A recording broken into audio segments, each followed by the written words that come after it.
Episode 1, We didn't meet a billionaire. We met a breaking point.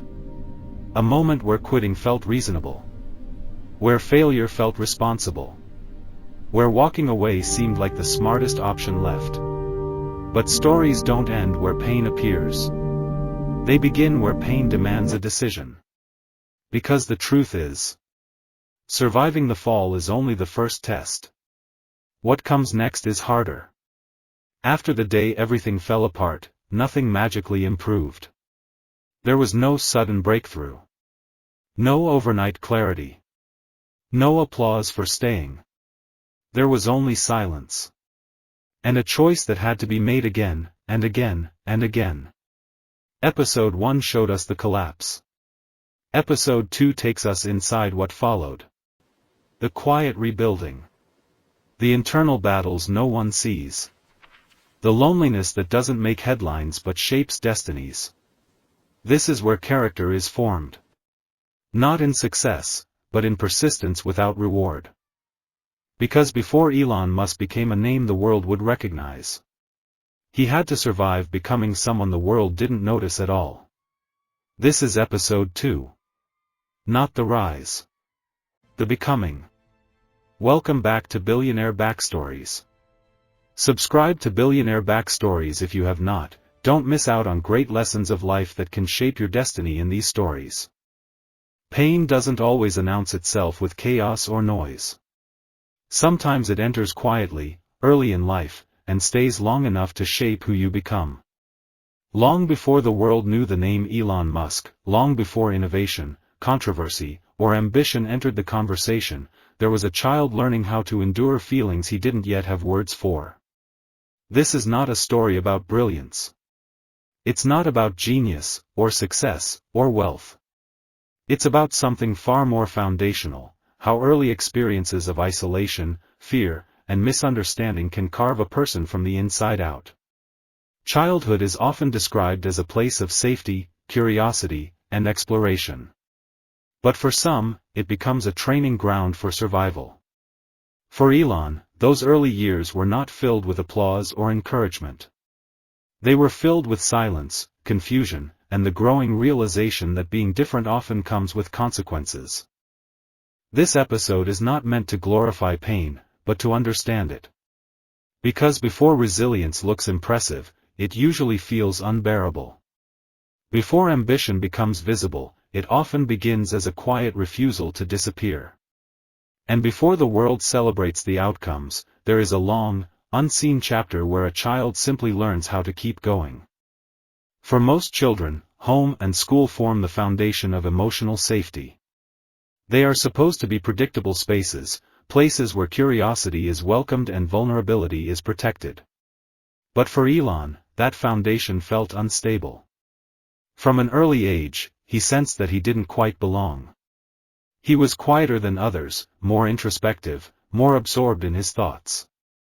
While other children instinctively followed social rules, Elon questioned them. And in environments that don't understand difference, curiosity is often misread as weakness. He didn't know why he felt out of sync with the world around him. He only knew that fitting in didn't come naturally. That sense of otherness, when left unaddressed, can become isolating.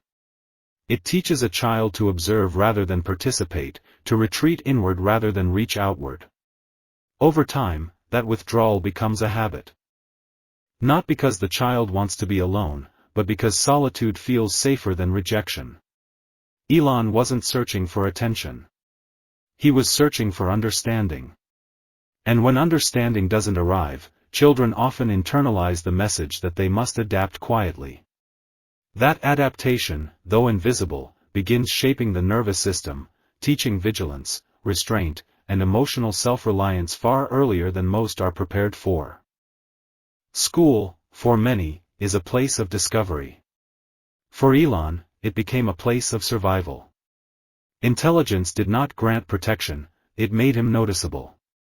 And being noticeable in the wrong environment can be dangerous. His curiosity, his focus, his unwillingness to conform marked him as different.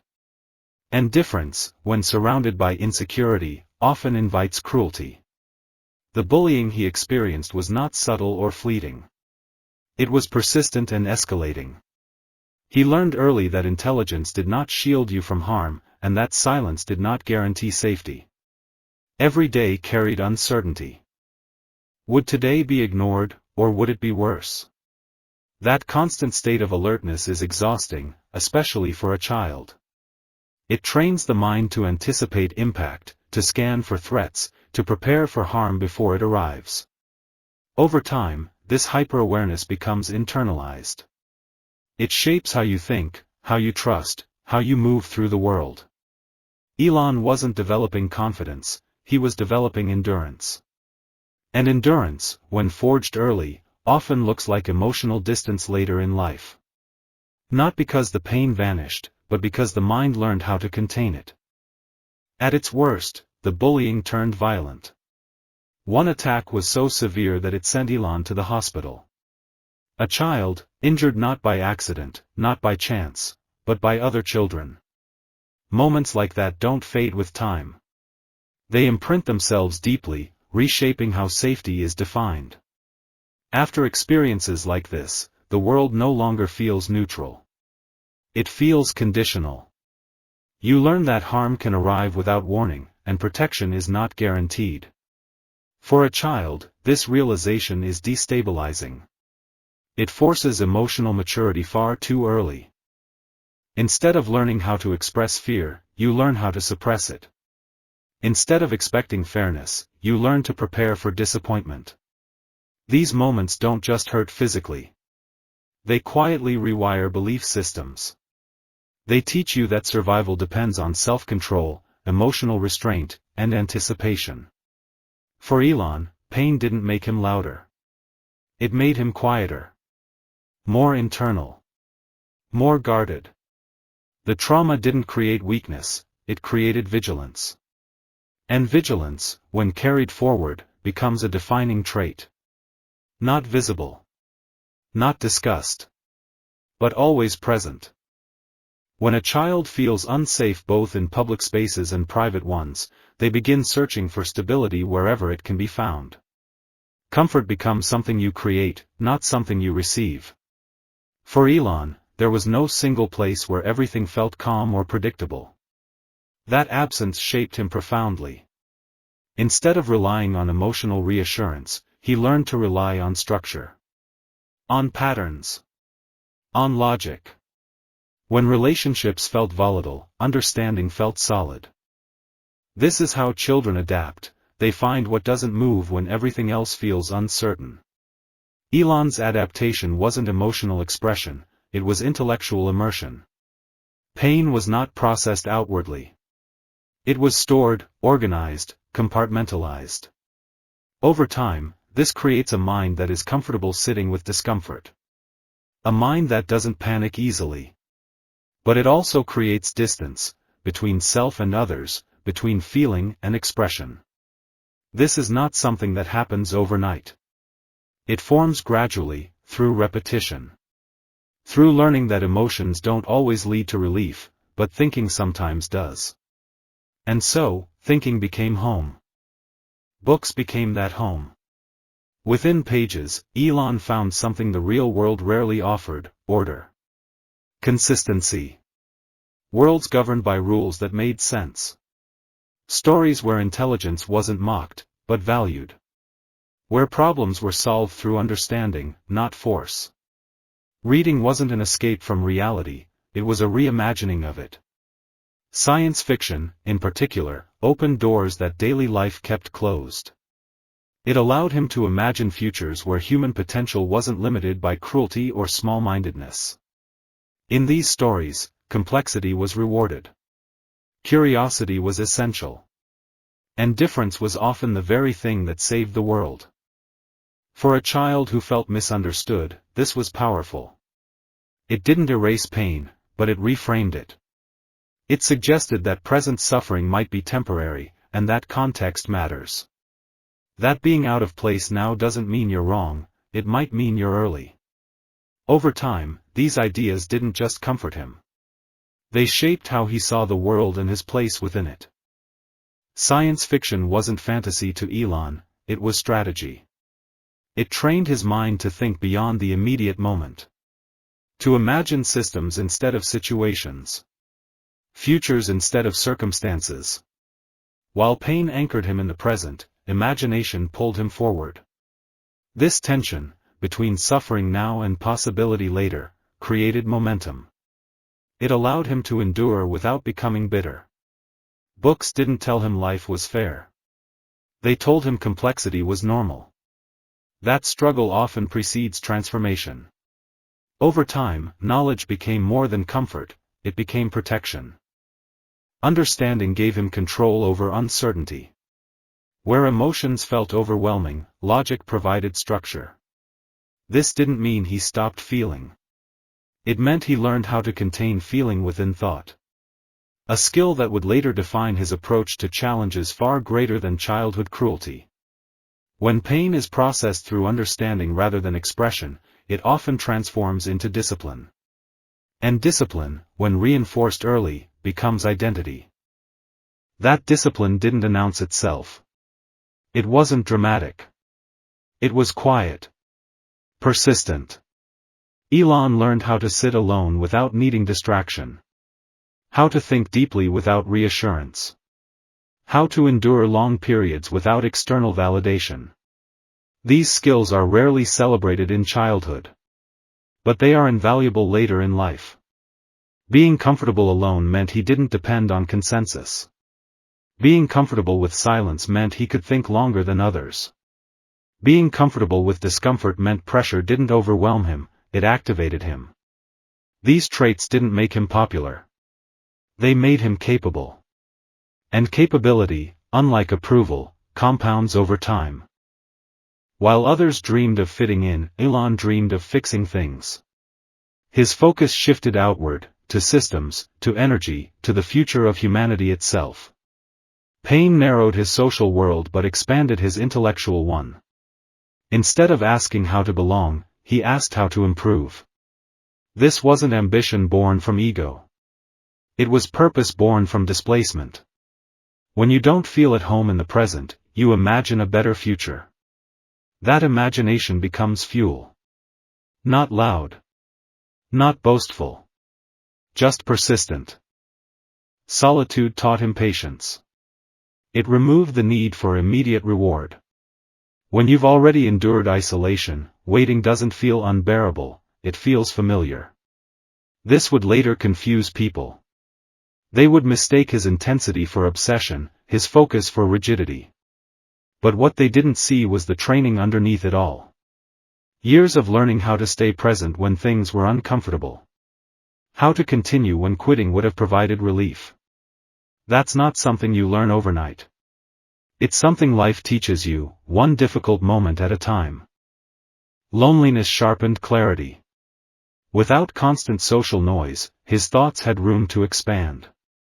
He didn't seek validation, he sought understanding. This distinction matters.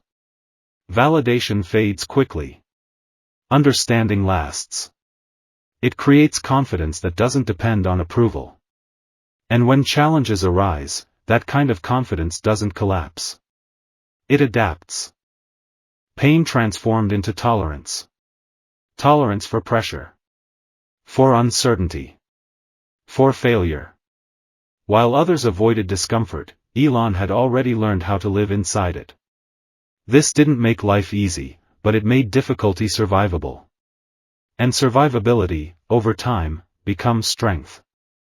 Resilience arrived before opportunity.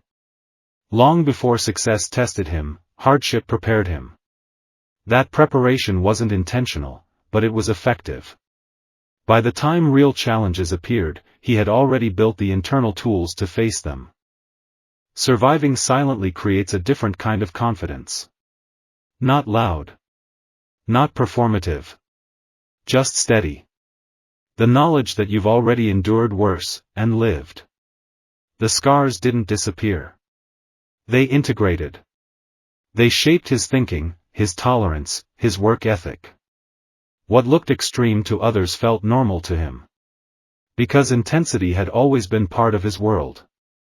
Independence followed naturally. When guidance fails early, you learn to guide yourself. That independence became foundational, fueling decisions others wouldn't dare make. This wasn't destiny. It was adaptation. A mind shaped by necessity, not privilege. Strength built not by choice, but by circumstance. Pain shaped patience. Loneliness shaped vision. Rejection shaped resolve. Nothing was wasted. Everything became material. People skip this chapter. But without it, nothing else makes sense. You don't wake up resilient. You grow into it quietly. Strength didn't arrive as before billions, there was silence. Before innovation, isolation. Resilience wasn't chosen. It was required. If pain feels formative right now, this chapter is for you. Outcomes are built in unseen places. Next, preparation meets pressure. This wasn't the breakthrough. It was the foundation. This is Billionaire Backstories. Tomorrow, the cost becomes visible. Episode 2 doesn't end with victory. It ends with awareness. By now, the pain has a name. The silence has weight. And the dream no longer feels romantic, it feels demanding. What Elon carried through this season wasn't confidence. It was responsibility. Responsibility to a future he couldn't yet see. And a version of himself he refused to abandon. The loneliness didn't disappear. The doubt didn't soften. But something subtle changed. He stopped asking if the road was hard. And started accepting that hardness was the road. This is the moment most stories skip. Because nothing dramatic happens here. No applause. No turning point the world can point to. But internally, the foundation was being poured. Episode 2 was about endurance. About staying when leaving made sense. About learning to sit with uncertainty without letting it decide for you. And that endurance came at a cost. Because the next phase would demand more than belief. It would demand action under pressure. Decisions with consequences. Vision tested by reality. In episode 3, the dream will no longer live safely in the mind. It will collide with deadlines. With bills. With expectations. This is where many visions break. Not because they are wrong. But because reality refuses to bend easily. Episode 2 taught us how he stayed. Episode 3 will show us what staying cost him. And whether vision could survive the weight of the real world. This is Billionaire Backstories. Because before the billion, there is a season where vision meets reality. Please subscribe because you have so much to learn in this Billionaire Backstories.